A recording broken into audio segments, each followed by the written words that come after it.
2017, ça c'est incroyable, vous réalisez votre premier défi pour le Téléthon, défi complètement fou, vous allez marcher de la Tour Eiffel jusqu'au Trocadéro, expliquez-nous. Alors oui, pour le Téléthon, j'ai eu la chance de marcher depuis la Tour Eiffel vers le Trocadéro. C'était magnifique.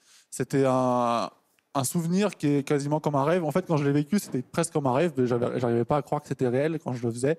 Et Johnny était mort quelques jours avant.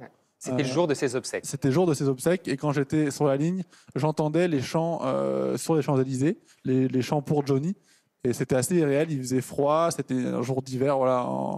Sur la Tour Eiffel, j'avais les pieds, quand je suis parti, j'avais les pieds nus sur la Tour Eiffel. Je me rappelle du froid, la Tour Eiffel en acier froide. Ouais, parce que vous faites ça pieds nus, effectivement, sur la Sample. Ouais, pieds nus. Ici, à l'Aiguille du Midi, toujours pieds nus.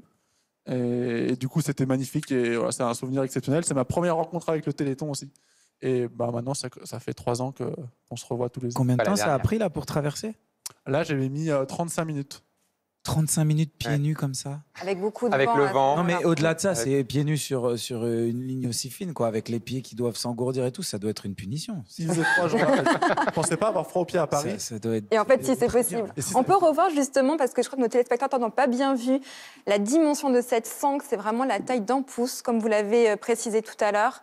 C'est très impressionnant. Et d'ailleurs, la Tour Eiffel, pour vous, c'était pas assez. Après, vous êtes parti à la Défense, entre deux tours, à 160 mètres de hauteur. Pendant 500 mètres, vous avez marché entre les deux plus hautes tours de ce quartier d'affaires. On a vu, c'est très impressionnant. Vous retenez quoi de cette expérience? On va perdre Matt Pokora avant la fin de l'émission.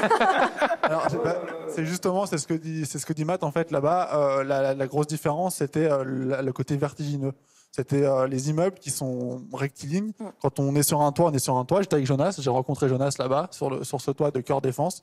Et quand on part du toit, hop, on a 160 mètres de vide dessous d'un coup, très vertical. Et ben c'est ça là, ce que je retiens principalement. Et je retiens aussi la rencontre avec Jonas. C'est là-bas que je lui ai proposé d'aller faire quelque chose avec lui, grâce à Alexandre qui est derrière moi, qui a mis en place le système. C'était là, voilà.